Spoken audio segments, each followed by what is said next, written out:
வரி போட்டிருக்க, மின் இணைப்பு கொடுத்துருக்க, எரிவாயு இணைப்பு கொடுத்துருக்க, குடும்ப அட்டை கொடுத்துருக்க, வாக்காளர் உரிமை கொடுத்துருக்க, வரி வாங்கியிருக்க, சாலை போட்டிருக்க, எல்லாம் பண்ணிட்டு திடீர்னு 60 வருஷம் கழிச்சு ஆக்கிரமிப்புன்னு இடின்னா அது அக்கிரமம் தானது. சரி, இது ஆக்கிரமிப்பு இடிக்கிறீல்ல. உலக புகழ்பெற்ற 2வது பெரிய கடற்கரையை ஆக்கிரமிச்சிருக்க, அது கடற்கரை ஆக்கிரமிப்பா இல்லையா? கடற்கரை எப்படி ஒரு சில குடும்பத்துக்கு கல்லறையாச்சு? நீ என்னத்தை அப்படி சாதிச்ச? நாட்டு விடுதலைக்கு தூக்கல தொங்கினவன் செக்கெழுத்தவன் எங்கே புதைக்கப்பட்டிருக்கான்னு தெரியல. 2 ஏக்கரில் படுக்கிற ஒரு மனிதனை புதைக்கிறதுக்கு 2 ஏக்கர் தேவையா? கடற்கரை தான், எவனுக்கும் கல்லறை இல்லை. அப்புறம் அது என்ன பண்ணலாம்னு சொல்லு, என்ன பண்ணலாம்னு சொல்லு. 8 ஏக்கரை நீ எப்படி ஆக்கிரமிச்ச?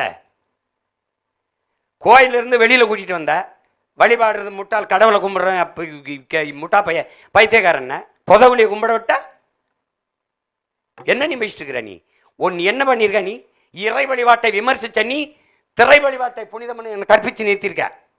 கடவுள் வழிபாட்டை விட கதாநாயக வழிபாடு மேம்பாடுன்னு கொண்டாந்து மேம்பட்டன்னு கொண்டாந்து நிறுத்தி வச்சிருக்க. நீ என்ன பண்ணி வச்சிருக்க? நீ எதுக்கு செக்கெழுத்தவன் இந்த மாட்டுக்கு என் பாட்டு இருக்கான்ல வாபுசி எங்க வைக்கப்பட்டிருக்கான்னு சொல்லு, எங்க வைக்கப்பட்டிருக்கான்னு சொல்லு. தூக்கில் தொங்கினால என் பாட்டை மருது வண்டி அவன் எங்க இருக்கான்னு சொல்லு, எங்க இருக்கான்னு சொல்லு. கழுத்து இறுகி மூச்சு விடுதலைக்காக விட்டுனால என் பாட்டன் தீரன் சின்ன அவன் எங்க? என்ன பண்ணிட்டீங்க நீங்க? எதுக்கு இவ்வளவு உலக புகழ்பெற்ற கடற்கரையில் உங்களுக்கு கல்லறை வந்துச்சு?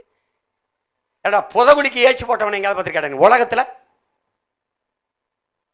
ஒரு சமாதி 100-150 கோடி கட்டிருக்க, படிக்கிற பள்ளிக்கூடம் என்ன கட்டி இடிஞ்சு கூட்டிச்சோரா விழுகுது. என்ன கொடுமை? என்ன நீ பேசுற? 100 கோடியில தான் நூலகம் கட்டுவியா?